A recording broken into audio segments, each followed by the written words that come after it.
Welcome to TERRA at Home with your host, Chris Moretti. Good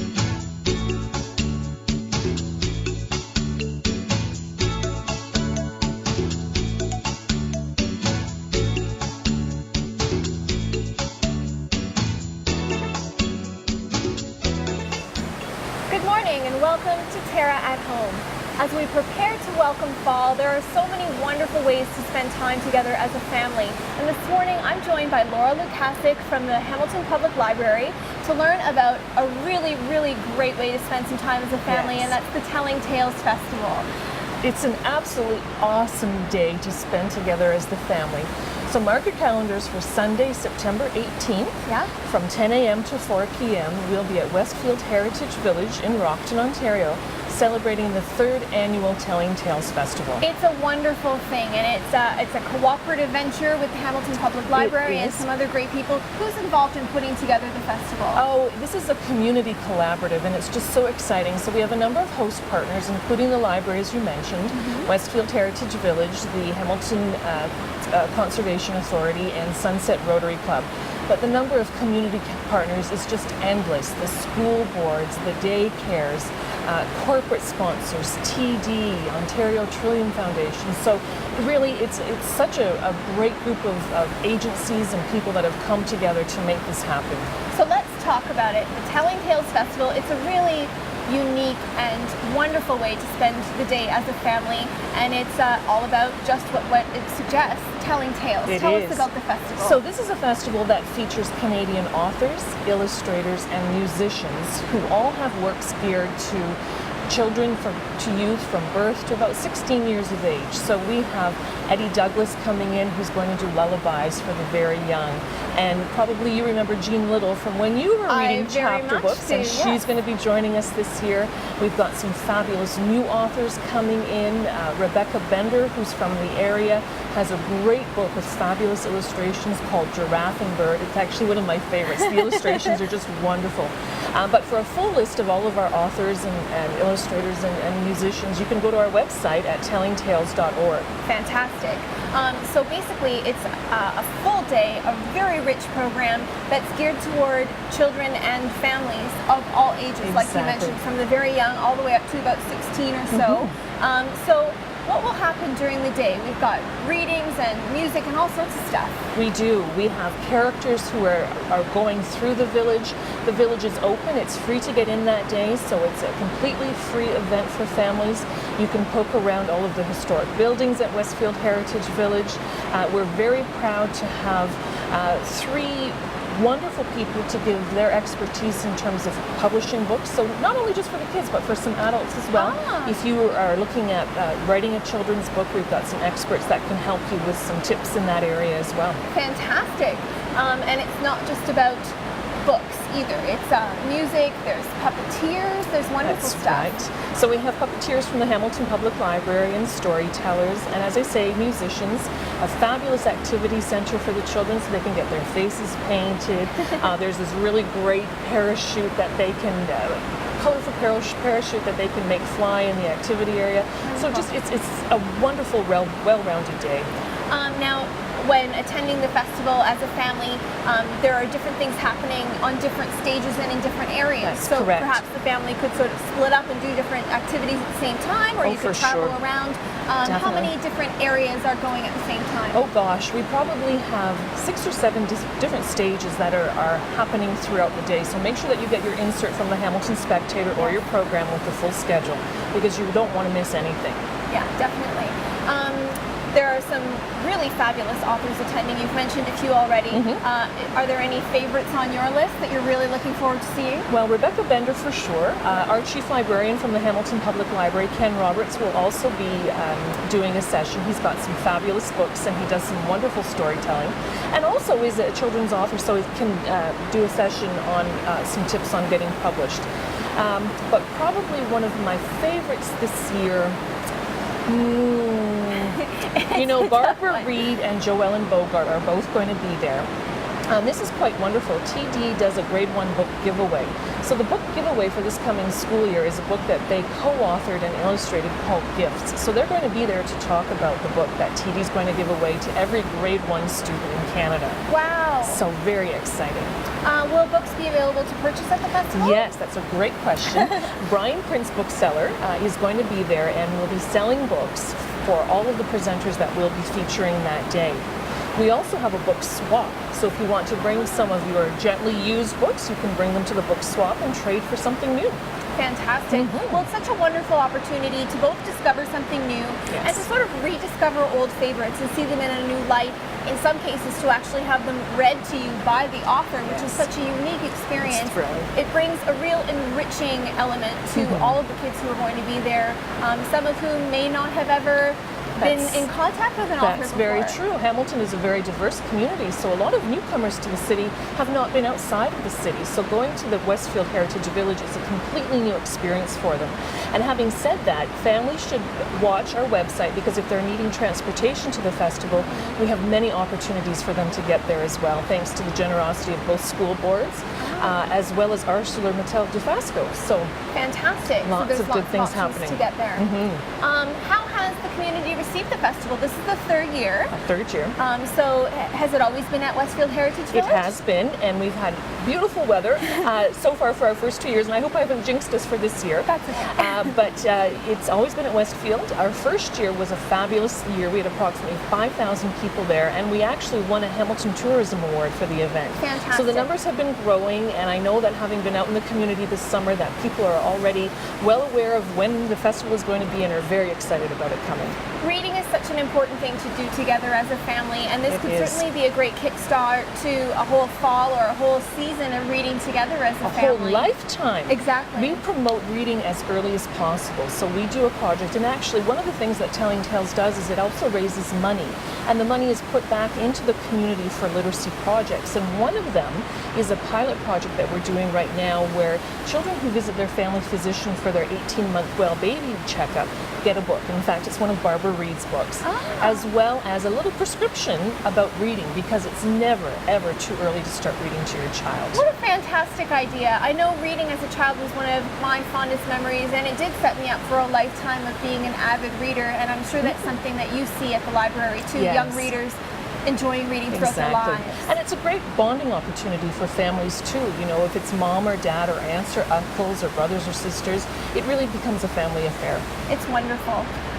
For more information about the festival, once again, can you give us that website one more time? www.tellingtales.org. Fantastic. Laura, thank you so much for being with us and telling us all about the festival. I know I'm really looking forward to it. So am I. And we've been out to Westfield Heritage Village before, but this is a whole new light in which to experience it. It's a fun, fun day. Thank you once again. Thank you. Join us after the break for more great ways to spend time on TERRA at Home.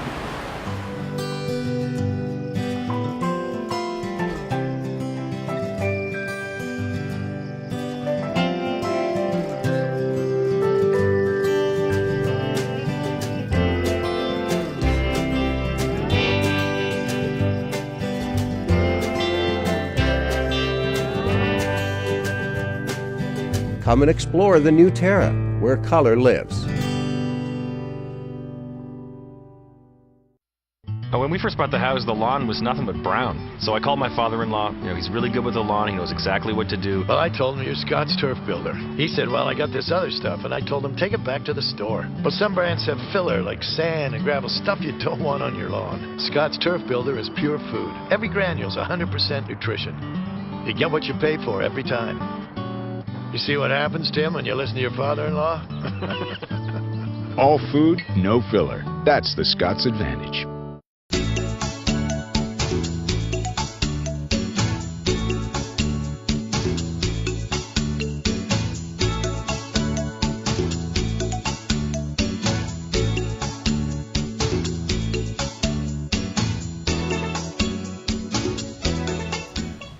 back to Terra at Home, where we're now on location at the YWCA on McNabb Street in Hamilton, and I'm joined by Robin Meck. Thank you so much for being with us, Robin. Not a problem. Thank you for joining us. With September upon us, it's time for back to school, back to routines, and for many people, back to fitness. And the YWCA is a great place for women to consider doing that. Can you tell us a bit about the YWCA?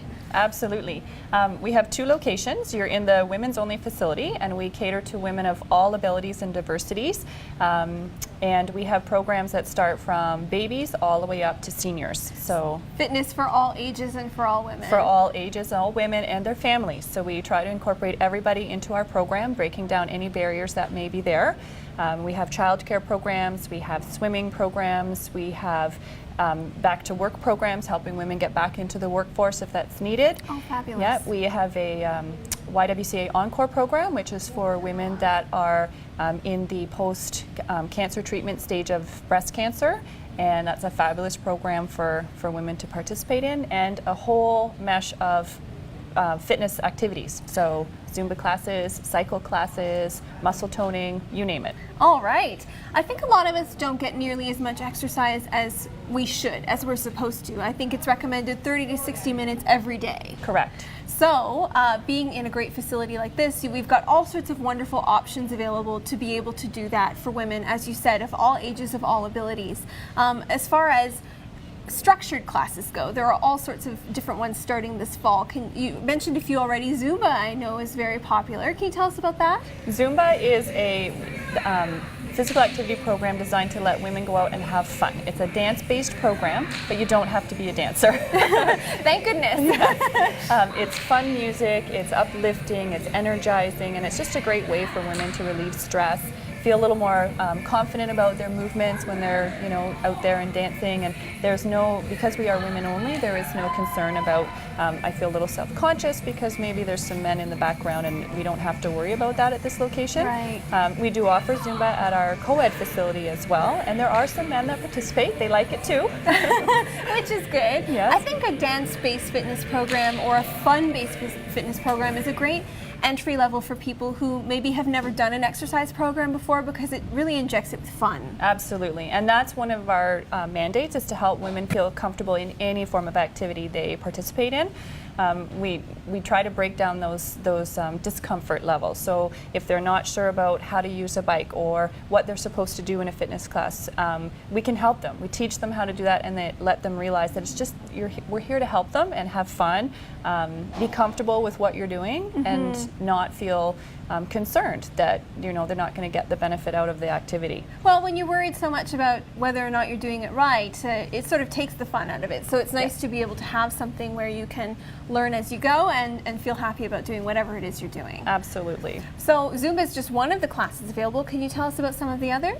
Sure. We have a circuit training program. So we have some that are called, for instance, circuit boot camp. So we run a program actually in our facility here. Yep. And so women get to do, and men, when we're at the other facility, we get to do a variety of activities. So a cardio challenge, so it might be stepping on and off of a step, it could be riding on a bike for 5 minutes, then they go and they use some weight training equipment or maybe some stability balls, and basically get them to try something different on an ongoing basis, and lots of motivation from the instructors and the participants. Which is a big thing. I mean, staying motivated is one of the main challenges in sort of embarking on a fitness regime, I'm sure. So to have something interactive that changes is probably a really good thing. It is, and our trainers and staff are really good about making sure people stay on top of their program so that they're not going to get stagnant.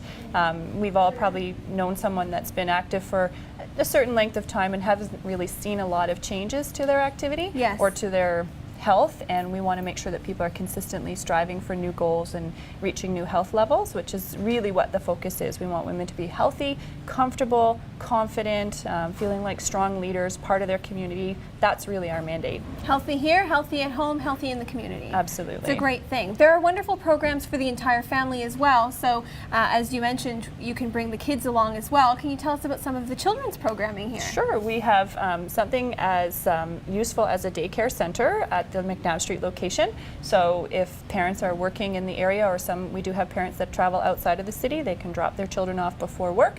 And then before they pick them up, they can come and do a quick workout, pick the kids up, and away they go. So they're cared for all day. We have family swim times, for instance, so the whole family can come and be part of the physical activity experience, because we don't want just mom or dad to be active, we want the kids to be active as well. Yeah. So swimming is a really great opportunity. It's low impact. There's some resistance to build up muscle endurance as well. Great for the heart and lungs. And again, it's available at both of our branches. And it's fun too. I mean, Yes. kids love swimming, generally speaking. Yes. And it's also a really important safety thing too for kids to know how to swim. So starting that as a family would be a great activity. Do swimming classes run all winter long as well? Yes, we run programs actually all year. So not just winter time, which is the typical swim time for people to take lessons, but we also run them in the summertime so that kids are always going to be on top of their game and knowing what is safe, like you were saying. Can they go near the water? What to do if they fall in the water? Yeah. And parents as well. So parents can be involved in that. And if they don't know how to swim, we have adult learn to swim programs too. Fantastic. Yeah. We're in the fitness center at the women's only facility, as you mentioned, and there's a whole bunch of different things to do here as well. So aside from organized activities and organized classes, you can also just come and have a workout as well? That's correct. We're open 7 days a week, so we have lots of flexibility for people's schedules. And when you join our facility, we provide you with an orientation, so you're understanding how to use the equipment safely and properly. We make sure that it works for your body, and then we encourage you to come in, a few times a week to challenge yourself a little bit, maybe before a class, after class, or some people just can't fit a class time in, or something crops up. So come on in and do a workout. There's no sort of reason not to be physically active because we're open so many hours. Perfect. As well as the orientation to sort of get your bearings and understand what the equipment is and how it works. I understand you also offer personal training programs too. We do. We offer both private personal training, so one-on-one with a trainer, and we do semi-private personal training as well. So we have some mom and daughter teams that participate. Fun. Yes, we have co-workers that come in. We have people that are training for different fitness events. So we have some triathletes in our building that are training. So they meet with some of our personal training staff and do their sessions. Some people meet once a week, some people meet once a month. It's very much based on what works for your schedule. So no matter what your availability or your age, there's something here for absolutely everyone. Absolutely. Thank you so much, Robin. For more information about programs here, can people visit you online? We do have a website, so they can check out YWCA Hamilton. You can contact us at our telephone number, so 905-522-9922 is our main branch, and we can connect you to any of our other locations. And it would be great to have people come by. Absolutely. Thank you so much, Robin. You're welcome. For more information, once again, you can visit the YWCA online to learn about getting fit this fall. Join us after the break for more from TERRA at Home.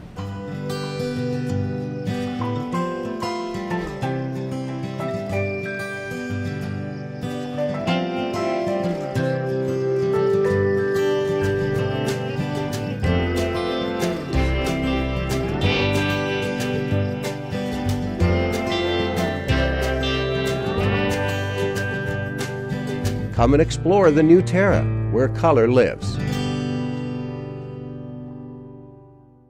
AM 900 CHML is giving you more news when you want it most. Non-stop news weekday mornings 5 till 9, weekday afternoons 3 to 6, with weather and traffic on the 9s. Hear about it first from AM 900 CHML, Hamilton's news talk leader.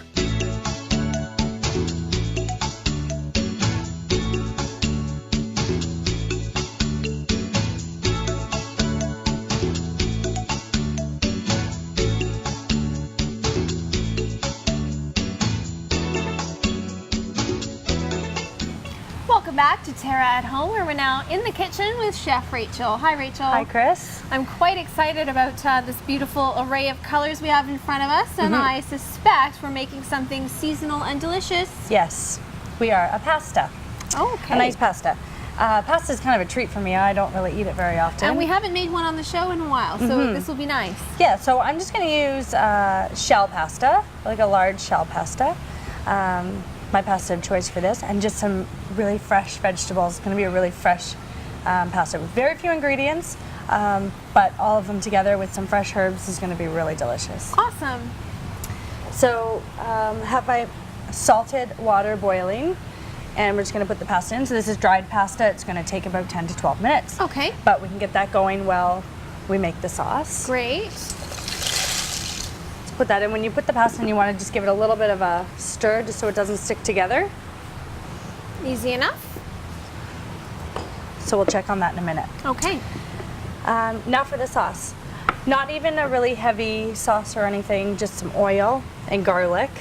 I love a simple oil and garlic sauce, especially when we're dealing with beautiful fresh vegetables. It really allows those flavors to come through, so this will be perfect. Right, because you're not hiding it with cream or anything heavy like that. So I've started to heat the pan because I want my oil to be hot. Because this is what we're using as the sauce, I'm putting in about a half a cup. Okay, and that's just extra virgin olive oil? Yes. Okay. And into that we're going to add some chopped garlic. Okay. Just roughly chopped. Few cloves? Yeah. Okay. About 3 I've got here, which Lots of garlic. is a lot, but I think in this dish it'll be nice. So get that going, and some chili pepper flakes too. So as much as you like for your palate, we'll just do a few. I like it a little spicy, but. So we'll get that cooking for just a moment. You don't really want the garlic to get too dark. Okay. But, just kind of get it going. Now I've decided to use some zucchini in here. So just diced it, about 1 zucchini. Okay. Which I think is plenty for this. It's a nice fresh tomato. So I love nothing more than, colorful tomatoes, whether they be green or yellow, orange and red. Heirloom tomatoes are really good. Oh yeah, I'm growing loads in my garden. They're coming in buckets, and so you never run out of things to do with tomatoes, and I think a simple pasta dish like this really lets them shine. And when you have a medley of different kinds, I know in my garden I've got green zebra and purple varieties that are really going to be colorful and interesting. I think that would be a perfect way to use them. Right. And in this dish too, we want to put the zucchini in now because we want to cook the zucchini down a little bit. Turn this down a bit because the garlic is starting to brown. There's a lot of oil in there, so you're really frying it. Cooking it really quickly. So we'll take it off the heat for a moment. But you want the zucchini to cook down a little bit and get a little soft. However, when we add in the tomatoes, we're going to take it off the heat because we don't really want to lose any of that. We just want to, put them in whole as they are, toss them around, get them coated in the oil and the spices. But pretty much just leave them kind of how they are. So I've just cut them into big chunks. If you have the cherry tomatoes that you're using, maybe in a half or a quarter. But yeah, the bigger chunks, the better for this, I think. I'm glad we're using zucchini in this dish as well. I think gardeners out there know it's sort of a gardener's joke. Zucchini, you plant one plant and you end up with tons and tons and tons of it. It's just such a prolific plant. So always having something else with which to put in zucchini is a good thing. Yeah. Okay, so in here we're going to add a little bit of salt and pepper as well. Okay. And that's basically it. We'll give the pasta another stir, just again so it doesn't stick together. So I'll give you a little information on what's going to happen next. Okay. I would like to cook this down a little bit more just to make sure, like I said, the zucchini is tender. But in a minute or two, what I'll do is we'll add in the tomatoes, take it off the heat, just set it aside. Then we'll drain the pasta. I like to reserve a little bit of the pasta water. Okay. It kind of just helps to make a sauce, right? When there's not really a lot of sauce. So we'll reserve some of the pasta water, and then I have some butter here, some cheese, and basil we're going to use. So then what we're going to do is put the butter in the pot, mix it with the cooked pasta, put all this back in with it, and then add our finishing touches. So you want to add the cheese at the last moment because, again, you want to keep it as fresh as possible. And we're going to be using basil, so we can put in, maybe we'll roughly chop the basil, maybe in a chiffonade, which is good. And then that'll go in at the last minute, so it's still nice and green and fresh, and it'll be a great addition to the pasta. Is there a general rule of thumb that you can follow with creating a pasta dish like this? I mean, we're using seasonal vegetables, so in this instance we've got our zucchini with our beautiful tomatoes, which are perfectly in season, but maybe in the spring you can use a different mixture of vegetables. How do you know which to cook in advance and which to put in at the last minute? Is there sort of a basic rule of what you want to cook versus what you don't? Right, well, yeah, it depends on what you're using. You know, zucchini, carrots, for example. Yeah. Potatoes, things that are coming to my mind that are kind of hard. Yeah. You definitely want to cook in advance. Things like tomatoes that you can eat raw, you can eat just how they are. You would never really pick up a zucchini and eat it the way it is anyway. So that's kind of a rule of thumb. Cheese will usually always go in at the end, as well as herbs, just to keep that. Even if you put the cheese in at the end and put it in the oven and let it melt, that's okay. But you don't want to put it in too early. Herbs always at the end. Yeah, herbs, the longer they cook, the more flavor they lose, right? So we want to have those in as late as possible, generally speaking? Yes. Now, if I was to make a spaghetti sauce or something, again, I would put the basil in at the very end, or the thyme, or whatever herbs I'm using. But I do also like to put it in at the beginning in that case, just so it can cook in there, and then when you're actually serving that kind of a sauce, a little bit more. It is still in there, but then you have the fresh on top, right? Perfect. So, yeah, just depending on what kind of vegetables you're using and how hard they actually are, and if you would consider eating them raw or not. So we'll turn this heat off. Mix in our tomatoes just slightly to get them all coated, but we don't really want to cook them down. And then the pasta should be ready in the next couple minutes and we can put it all together. That sounds fantastic, and it looks beautiful. Look at those colors. It's so bright and appealing to me, like just so bright and fresh. Perfect. So when we come back, we'll put the pasta in and it'll all be ready to go.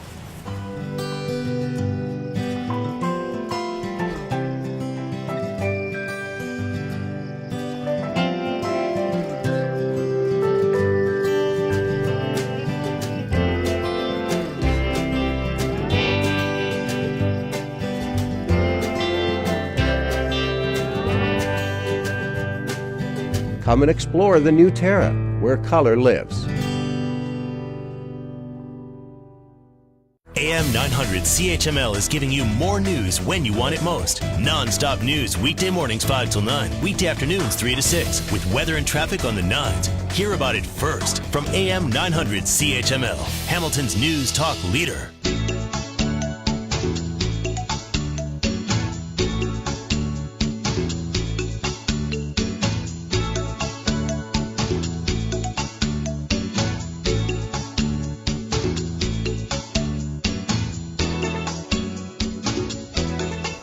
Welcome back to Terra at Home, where our beautiful zucchini and tomato pasta is really coming together. Rachel, it's looking fantastic, and I can't wait to see it all be finished. So I just strained the pasta here, and I'm just mixing in a little bit of butter. Yep. Just to make that sauce a little more rich. So yeah, just mix it until it melts, and then we can add in our fresh vegetables. So again, that was about 1/4 cup of olive oil, lots of fresh chopped garlic, and our beautiful zucchini and our tomato medley, looking beautiful. So I'm gonna mix in most of it right now, save the rest for the top, and then we can add the cheese as well. So I just chopped up bocconcini cheese, very fresh, and we'll chop up some basil. Yes, fresh basil, of course, is always a good way to finish off a pasta meal, especially one that focuses on beautiful, fresh, seasonal tomatoes. So we'll make sure to put good use to that. There's your stack of basil. So I'll do a little chiffonade here. We'll just roll this up tightly. Oh, that smells amazing. It does. And slice it. We'll mix a little bit of this in with it, and we'll put some more on the top. When I'm putting together pastas or salads or anything that requires a bunch of different ingredients, I like to kind of layer them.